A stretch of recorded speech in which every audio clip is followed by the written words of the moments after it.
All right. Hi, guys. Welcome to another Nerva Plus webinar. Today's topic, we're going to be talking about longevity and how to strength train for longevity. It's a very big topic at the moment with a lot of people looking to try to live. Obviously, people are living longer and longer, and a lot of people are trying to maximize that quality of life and how well they can live for as long as possible.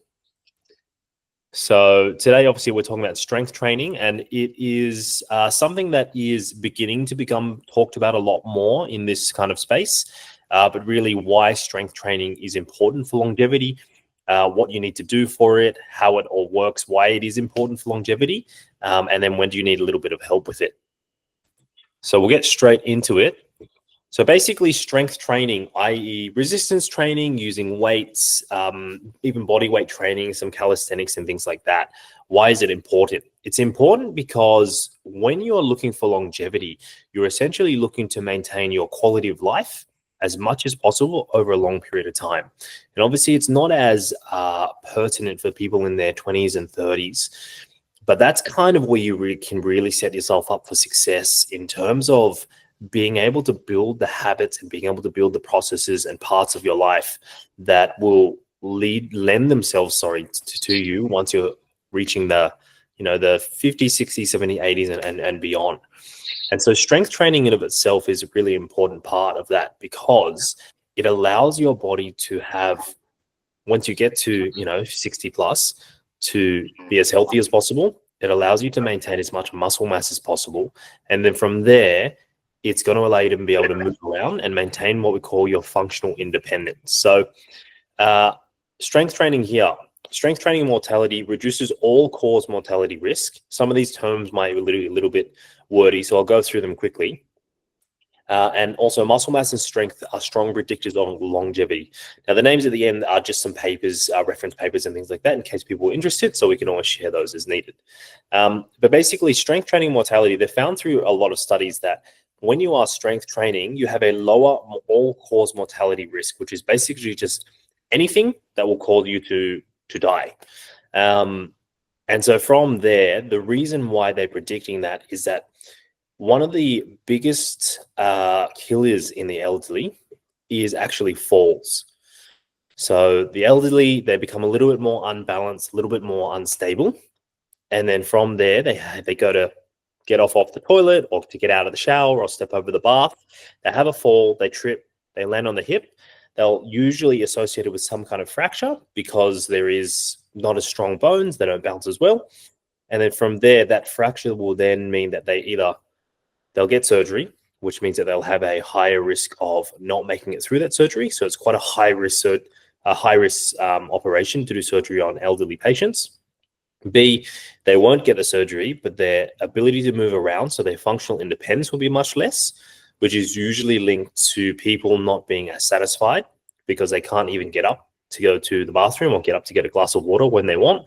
And usually then they'll lead to a loss of quality of life, which then is usually often associated with not being around anymore. So that's why muscle mass and strength are really important predictors of longevity. Sorry, Lockie. I would say that would have to be one of my most referred to studies since day one of coaching, for sure. I think it's so interesting, and I find even when I'm coaching people through, say, tendonitis or through an elbow injury, tennis elbow, I always look to strengthen the triceps and try and get the neighboring tissue to do a lot more work so that they have that support around the joint. Because a lot of people will have a fall and then they'll fracture a bone or something. Whereas if they had that muscle mass to protect them or strength, they would be far better off. Hey, such an interesting one. Yeah.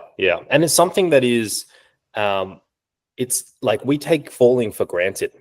When you're earlier on, you take falling for granted because you can just trip over and you kind of just, maybe you have a few scrapes and a bumps and a bruise and things like that.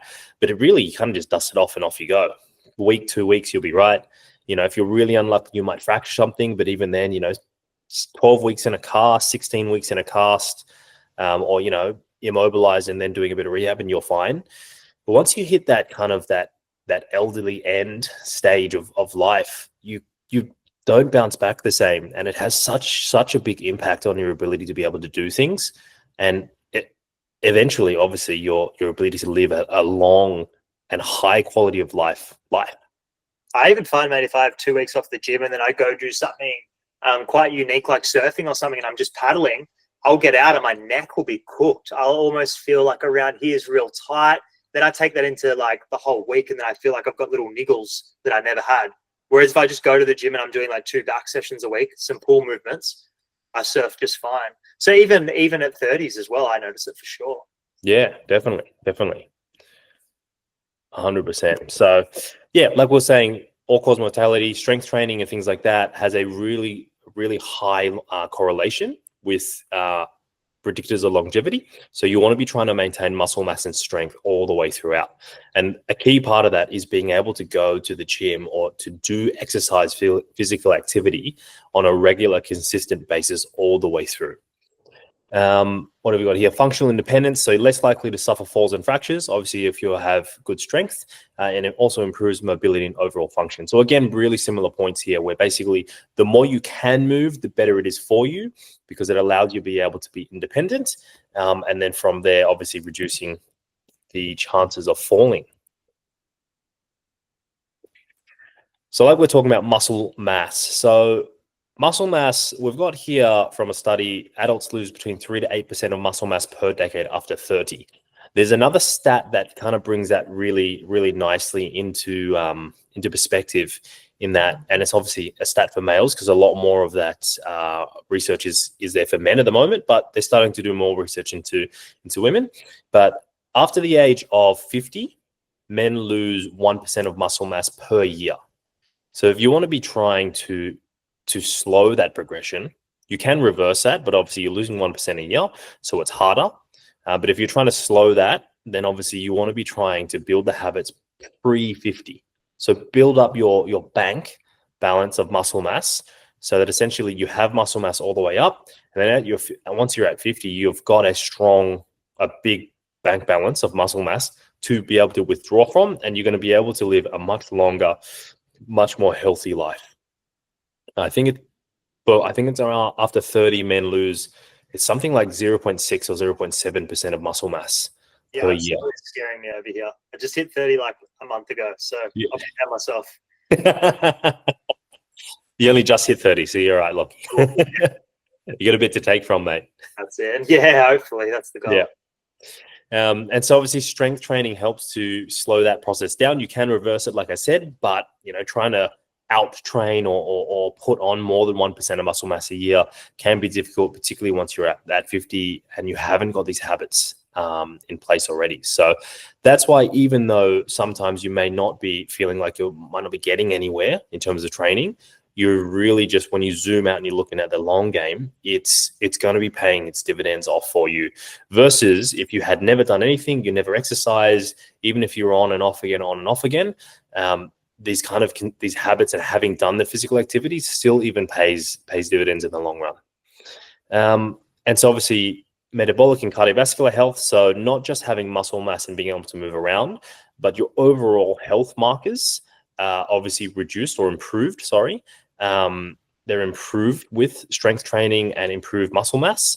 So we're talking here about insulin sensitivity and diabetes risk. Obviously diabetes can have quite a few health complications later on in life when we're dealing with like poor circulation, we're dealing with poor nutrient flow to the limbs, we're dealing with blood pressure, impact on blood pressure and things like that.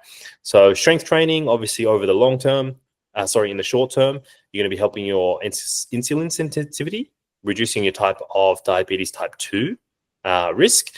You're also going to be lowering your blood pressure and improving your heart health overall. And then obviously paying on dividends on the back end, where you come into those later years with a healthier heart, with a better blood pressure, with less diabetes risk and things like that. Again, all compounding. And that's a lot of what it is, where it's compounding small things, really just adding on top a lot more. And then as you're layering it, all of a sudden you've got an individual who's 85 years old. They've got no muscle mass. They've got diabetes. They aren't really stable on their feet. And it just, in terms of looking at it from a health practitioner's point of view, it paints a picture of an individual that the likelihood of them living a really long and really high quality of life isn't that great. Whereas if you caught someone on that later end with all of those things reduced or at least improved, you're going to be able to look at that and be like, okay, they should be able to get through with this and this and this. They just need to improve here, here, and here instead. And ADLs. So ADLs are what we call activities of daily living. They're just activities that would include like being able to pick up the washing, being able to sit like on and off the toilet, climbing upstairs, sitting down at the dinner table. You drop your phone and you pick it up off the ground. So these are just movements that you would do day to day, activities of daily living that you would need to do to just really function and live a normal life. These are often a big, it's a big set of questions that we'll ask an individual to get a kind of a picture as to how well they can do things and how well they can move. So, for example, if you're going to the doctor or physiotherapist or chiropractor and they're asking you things about, is it hard to go up and down stairs? How do you, go sitting down at the dinner table? Is it hard to get off the couch? What they're really trying to do is they're just trying to ascertain how well you're able to do things. And if people are reporting back to us that it's difficult to do some of these things, this is where we would be start to looking at, okay, what strength measures need to be improved? Do we need to look at their motor patterns, their movement things and things like that? Because these activities of daily living, if you can't do these, you require someone else to do it for you. And again, that's impacting that quality of life because you're no longer what we call an independent individual. And then once people are needing help with these things like activities of daily living, their risk of falling doing them is really high. And that's where we would classify them as a high risk individual. So here we got here from 2017, reduced risk of injury from falls and accidents. So like I said, getting off the toilet and getting in and out of the shower, like weight transfer, are really big areas where people can have falls. And obviously, the younger you are, the better it is to fall. Well, it's better to fall when you're younger than it is when you're older. And that's where we're starting to have risks of hip fractures and things like that. So activities of daily living, really important thing to be able to have a look at for yourself and see, are there things you can't do? And if there are things you can already not do or you're already struggling with, what are the steps you need to have in place that are going to help you be able to get to be able to do them? And the goal's always to do as much as possible. The goal is to be able to do as much as possible, definitely. Of course. Yeah. You don't want to be able to not get off the toilet or not be able to climb some stairs. I had a patient whom she's got not great knees. She's had not great knees for a long time. She's only 60, I think she's 63 when I started seeing her. And she didn't realize it, but she, instead of going upstairs, she would actually go around the long way to avoid the stairs. And if there was no way to go around, she would take the stairs in that like one step, the other foot comes to meet, one step, the other foot comes to meet, just to make sure that the bad knee didn't have to lift off. And it was something she mentioned to me. She goes, like, it's something that I have now that her knees she's doing really well. We're doing some strength training. We started doing some rehab. We improved her ability to squat. And all of a sudden she's like, now that I can do all these things, I realize how much I was avoiding doing them and making up for the fact that I couldn't do them by just doing other stuff. Yeah. Wow. It's almost like you've got to be like a kid trying to learn how to climb up the stairs again and force yourself to go up them. Yeah. That's super interesting. Hey. Yeah. And like she's only in like, early 60s. Yeah.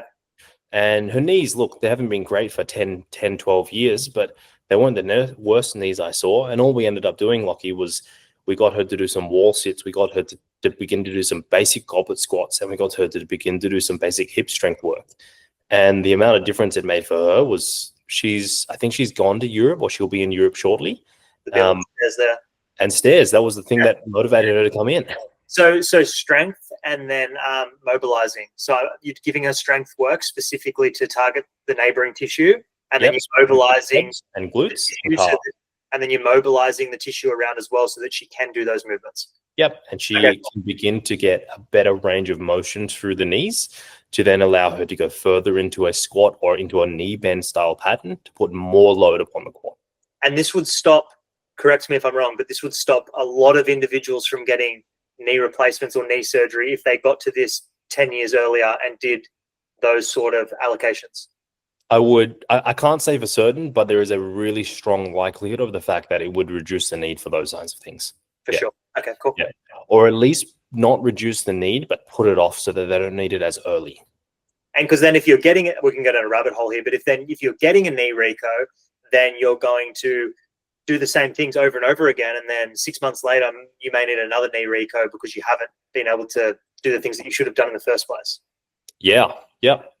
Or if you're getting a knee replacement, and we're talking someone that's in that later stages, if they're getting a knee replacement, the knee won't work the same anymore, and then sometimes you'll end up worse off than prior to knee replacement because that tissue no longer heals. Like, it's not living tissue anymore; it's engineered tissue.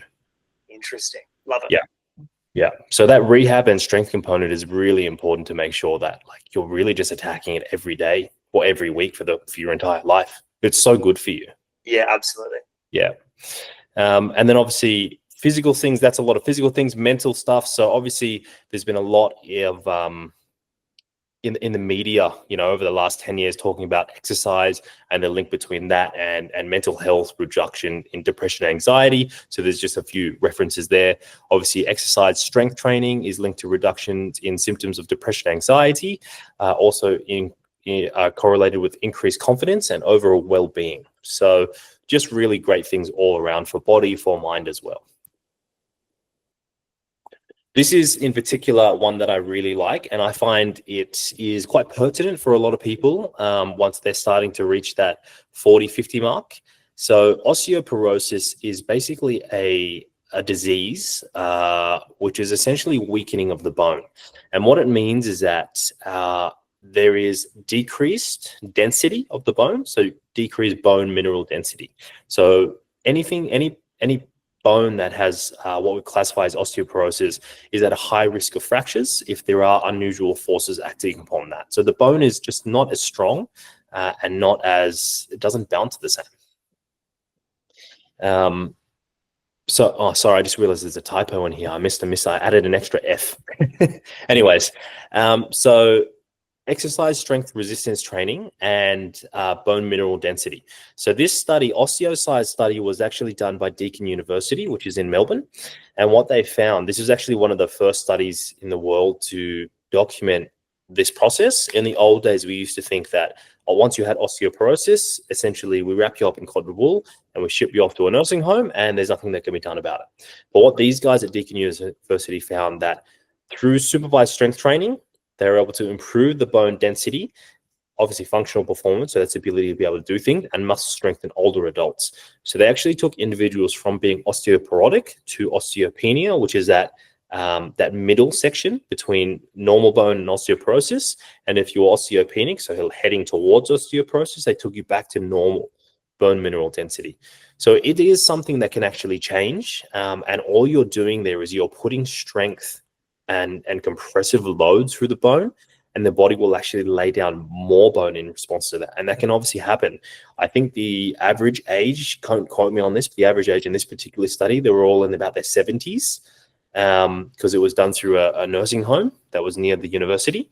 So yeah, this was actually quite a big study for us to be able to realize that you were able to still adapt in your older years. You're able to change weakened bone back towards strengthened bone, but it has to be done on a consistent basis. And strength and resistance training was literally, that was the intervention they put through there. That was the key. And then obviously, before you get to osteoporosis and before you head down that track towards having weakened bones and things like that, if you are exercising and strength training all through your 20s, 30s, 40s, 50s, 60s, 70s, you're not going to end up in that bucket. You're already going to be laying that bone tissue down continuously due to the compressive force you're putting through your bones by exercising. So it just gives you a better chance of not having to be able to have to combat that. It's much easier to stop things and prevent things than it is to try and fix them once they're already here. Bang, well said. All right, so that's a lot about like why strength training is really important, a little bit about the science of how it relates to longevity, how it relates to people being able to have a better quality of life throughout.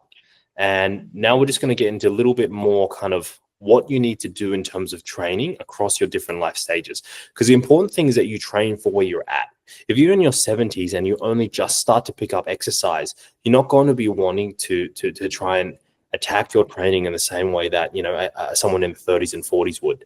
And this is where we usually recommend that people are working with somebody to help them understand this, because there is a lot of literature and a lot of evidence that you would need to bring together.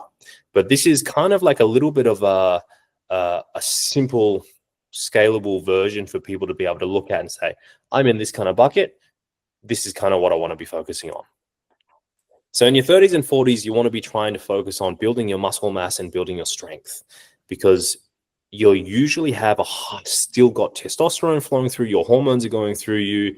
Yeah, even women have testosterone flowing through them as well. It's not just men, obviously smaller amount, but you also still got like a little bit of growth hormone. You still are able to synthesize protein, and protein synthesis is much easier in this kind of age bracket. So you want to be trying to prioritize building up that bank of muscle mass so that you have to take from later on in the next 10, 20 years. You also want to be making sure that you're balancing your strength training. So not just strength training, but balancing it with a little bit of mobility and cardiovascular training, because that helps to maintain your joint integrity, that helps to maintain your heart health, and get everything flowing through.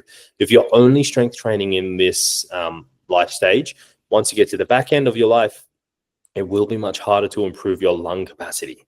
So your lung capacity is another thing you want to be trying to maintain in terms of, I'm trying to live as long as possible and as healthy as possible. Now, once we hit our 50s and 60s, this is where that decrease in muscle mass will occur. And so that's a normal aging process. So that will start to happen. And from there, we want to be trying to maintain that muscle mass as much as possible, because the more muscle mass we have, the more we have to take from, but also we're able to remain more active. We're able to still squat X amount of kilos. We're able to still go and, you know, touch the floor easily, things like that. So, but we also from here want to start prioritizing joint health a little bit more, because our joints and the surfaces of the cartilage on the surfaces of our joints won't recover in the same, just because it's got a lot less hydration and a lot less fluid through there. So we want to make sure that we're not just attacking heavy squats every single day. We want to be also making sure that we're prioritizing some of that joint health there a little bit as well, just to maintain the structure of each joint. And from here, it is good for us to start to incorporate some more flexibility and stability training, because those balance sensors start to go a little bit out of whack. And we want to try and pick up on them before we're even at that stage. So it's all about looking forwards. What am I moving towards? What's coming for me next? And what can I do right now in this period to prepare for that? And then obviously once we're hitting our 70s and then obviously beyond, it changes again.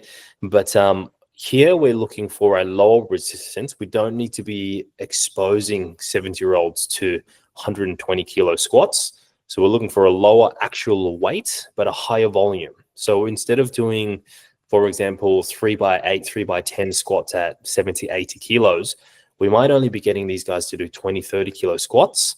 But instead of doing 8 reps, 3 sets, they might be doing 15, 20 reps, 3 sets. Would you agree with that, Locke? Yeah, I was just going to say, could you implement tempo? I would look at tempo as well at this point. So I might get them to do lighter, but maybe like a 5-2-1-2. So down for 5 seconds instead of down for 1 or 2, to get them under the load and get them doing it completely adequately. Would you agree with that? Yeah, 100%. And that tempo work as well is really nice when you slow a movement down, it's really good for the joint. Like, it allows smooth control of each joint to move over each other.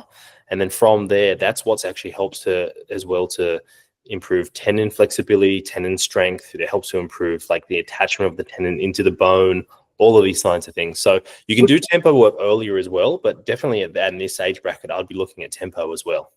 Would you almost say as well that once you're getting to 50 and 60s and then your 70s as well, that this is a really good time to do unilateral work and avoid, like, instead of just saying, I'm 70 and just jumping on a machine, wouldn't it be better to get them to do some movements that are used with dumbbells, kettlebells, a barbell, something that is still light, but it forces their body to get out of just stability, because they can sit on a chair when they get home after, right?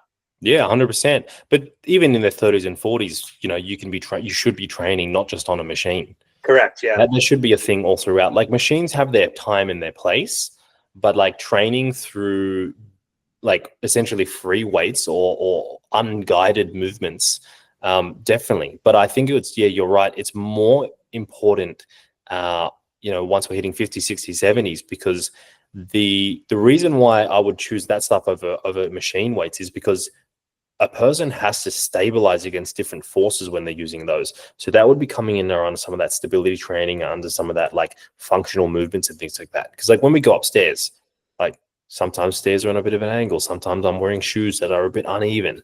Sometimes they're bushwalking stairs. So they're not exactly like uniform all the way throughout. So all of that sort of stuff, doing lunges and split squats and things like that, 100% I'd be doing that over just doing a hack squat or a machine guided movement like that.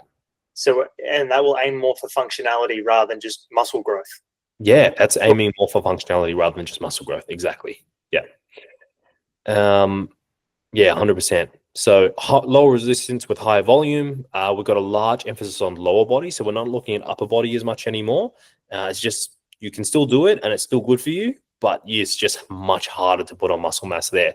So lower body balance and stability training, because that's going to be reducing our incidence of falls risk, which obviously then the flow-on effects, hip fracture, so on and so forth, as we've hammered away throughout this whole webinar.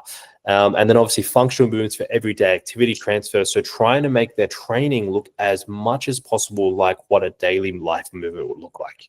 Instead of doing just barbell back squats, we might be doing goblet squats because it looks more like a sit to stand, or it looks more like a getting up off the couch sort of movement.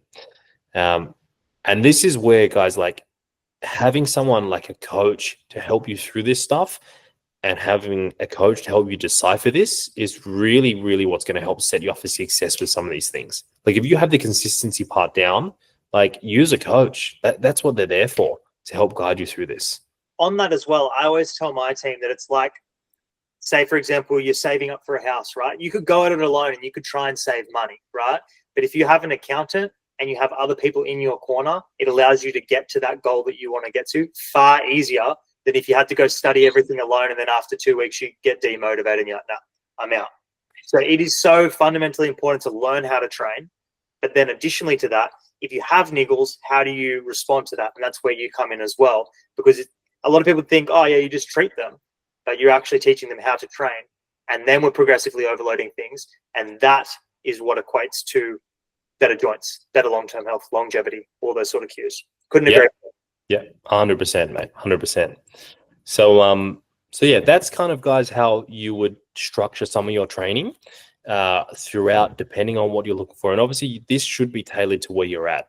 So if you're in your 50s and 60s and you've got a lot of muscle mass and you can still move really well and you're still pretty flexible, like you might still have some of your training that looks like when you're in 30s and 40s. You don't have to age yourself, preemptively age yourself. Just train for where you're at, really. All right. So a few things that come up a lot. These are usually based on some older research, which now with a lot of the newer stuff coming in, like that osteocyte study out of Deakin Uni, we're starting to see that it's just not true anymore. So one big thing is strength training is dangerous for older adults. That's definitely not true. As long as it's done correctly, as long as it's done safely, as you've seen throughout this whole half an hour we've been talking to each other, it can really go a long way to help reduce your injury risk and improve your function. So strength training is great for older people. You can only do cardio for longevity as well. Like that is definitely not true. As we've seen already, strength training is a massive part of that. And just going at it with cardio alone and just being a long distance marathon runner doesn't always mean that you're going to have the healthiest joints either. Especially if you have a fall. Especially if you have a fall, exactly, yep. And you can't get strong. That is a young person activity, so you can't get stronger as you get older. It's only for, when you're younger. Again, that's not true. We've seen through a lot of this research that you can get stronger at any age. It just gets harder to do it. So it's always easier to do it when you're younger and continue that through. But if you, for whatever reason, you haven't and you're starting later on, don't get discouraged. It is a little bit harder, yes. You do have to work a little bit more and be a little bit smarter with what you do. And yes, it may take a little bit longer, but you're still investing in yourself and you're still going to be getting stronger. Just give it time, be patient, be consistent with it, and it will come. You would have seen people like that, right, Locke? Absolutely. Couldn't agree more as well, man. Yeah. All right. So when do you need someone to help you? Really, these is kind of a little bit of a list. You're getting, and I'll run through it really quickly, then we'll talk about it. You're getting joint discomfort or pain. You're struggling with your technique or the programming. So what to do and what exercise to do and how much. You've been doing it for a while and you're pretty consistent and you have a lack of progress. Like things just aren't happening. You want some help with individualized exercise prescription. So you want to know what you can do and how to do it for yourself. You also might have a few injuries. You might have some old things that have been hanging around. You know, maybe you had a bad back or a bad knee from footy, and you want some help with injury prevention and rehabilitation because that's what you need to work around just for you. And also if you want to give yourself the best chance of success. So really, if you are struggling with certain things, like Lockie said, and I really like that house analogy, because you can go and learn all this stuff. It's all out there on the internet. You don't even have to have textbooks anymore. You know, you don't have to go to university to learn these things. It's literally on the internet. Just ask ChatGPT. But it still won't allow it to be as individualized for yourself. And you already have people out there like Lockie that have been doing this for so long. It's their bread and butter. They love it. They're good at it. So really, if you want to be giving yourself the best chance of success, and I know we've talked about this as part of Nerva before, but like having these different people on your team, on your health team, is what's going to be able to help do that. And that could be a coach, that might be a physio, that might be a chiro, but you want to make sure that they have the knowledge to be able to help you through this and help you program and strength train and just train in general for longevity. And like they have the ability and the knowledge to do that. And also that you get on with them so that they're able to go, okay, I know that Lockie wants to be able to do XYZ when he gets older. Let me make sure that I tailor some of this stuff towards him. So that's when you would want to be reaching out and getting some help with this. And ultimately, I think as a health professional, what I've found is that it is so easy. It is easy with the right people in your corner. Absolutely.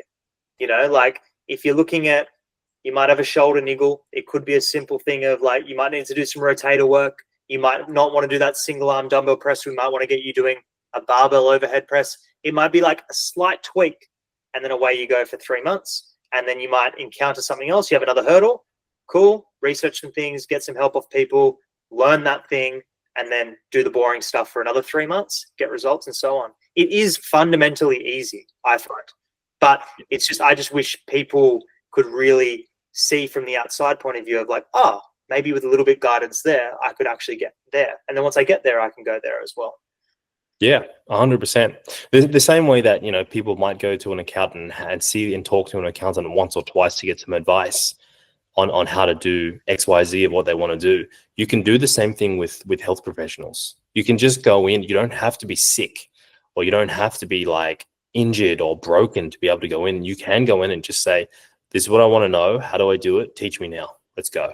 And most of the time, they're really happy to do that because it makes our job easier on the back end. We don't have to be chasing you up and have you done your rehab and fix this and fix that. It's like, here, let me teach you these things because you're obviously wanting to know. Like, here's the info.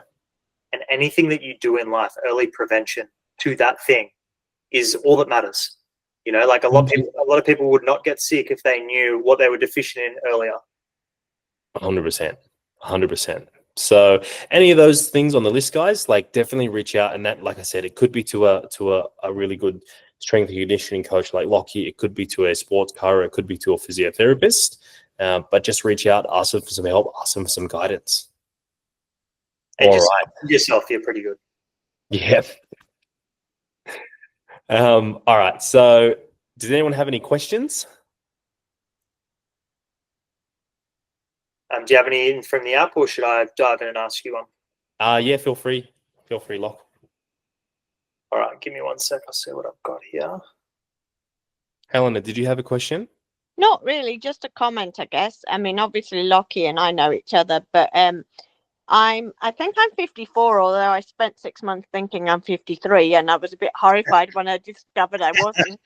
But anyway, and I'm pretty chronically incapacitated at the moment because I've got herniated disc in my back, and I'm waiting. Well, I'm seeing the surgeon tomorrow. So I think my point is, it's you know, like it all seems to be going very well until it isn't, and then you become very, very incapacitated very quickly, really.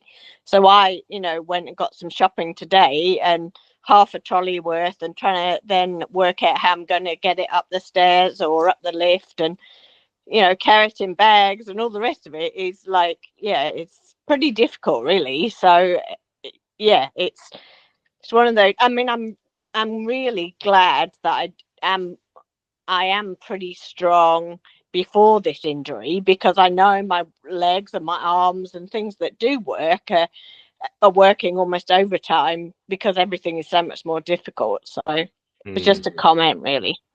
Yeah, 100%. But you're right with that, and in that, like, everything's going fine until it's not, and Yeah. you don't know what's around the corner. So really, you want to be, you know, that scout's what that scout saying, always prepared or best prepared or something. You want to just try to prepare your body for what's coming, because you don't know. It could be like you know, going fine, training with Lockie, strong, and then, you know, struck down with these few things, and then all of a sudden, even just carrying the groceries is more brain capacity required than it should be, right? Yeah, exactly. Yeah. Hey, Rich, can we use my dad as an example on this and how we went through his back pain? Do you think we could go through that for 2 minutes?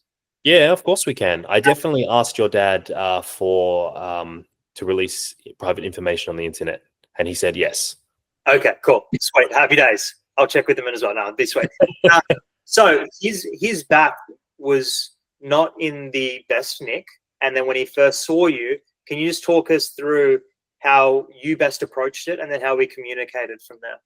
Yeah, of course. So essentially, I had a patient, Lockie's dad, that came in, and he'd had, you know, just ongoing back things for, it would have been 10, 15 years. Yeah. And it was mostly a spasming or a seizing that would occur low down, usually on the right side, I believe, of right low back, through that kind of like that flank and like kind of love handle QL region. And essentially what we kind of figured out from there is that it was a little bit unstable around that L4 and L5 joint. There was probably a little bit of disc irritation, a little bit of discompression. But the main thing that we noticed was more so that between the left and the right sides of the back, and just the low back in general, there wasn't a lot of muscle mass developed on the erector spinae, which is the low muscles on either side of the spine. And so what we started to do from there is obviously chat with Lockie, who's helping, who's being a very good son, helping his dad out with some programming and being strong and things like that. And so Lockie and I had a bit of a powwow, and I just told him, you know, these are the kind of things we need to be focusing on that will help your dad. And then Lockie was able to tailor the programming for that, and I was able to work with your dad to be able to essentially strengthen up those paraspinal, those erector spinae muscles, give them a little bit more bulk, get some juice going in them. And then from there, what he's noticed is that as he continues to do more and more of these exercises and begins to unlock his spine, so to speak, he can move much more pain-free. He gets less back spasms and all these things. And the exercise that we got him doing, that he's still doing at the moment, is in and of itself is not a complicated movement. He's literally sitting on the chair. He's tilting forward, so his back's at about a 45-degree-ish angle. He's got a weight, and he's literally lifting the weight up and lifting the weight down with straight arms. And all that does is puts load on the low back, forces his erector spinae to work a little bit harder, and it's like doing bicep curls for his back. It's good for him. Fantastic, man. I think first we diagnose, then we figure out from there what needs to get stronger. And generally speaking, there's 1, 2, maybe 3 muscle groups that aren't doing their job. They're not coming to the party on time. And then from there, we allocate volume to make those muscle groups stronger. Cool. And then we just nurture that to the age groups like you went through before. Yeah, pretty much nurture that to the age group, find out what their goal is and where they want to be going, and essentially tailor what they need to do according to that. Cool. Yeah, yes. Literally. All right. Cool.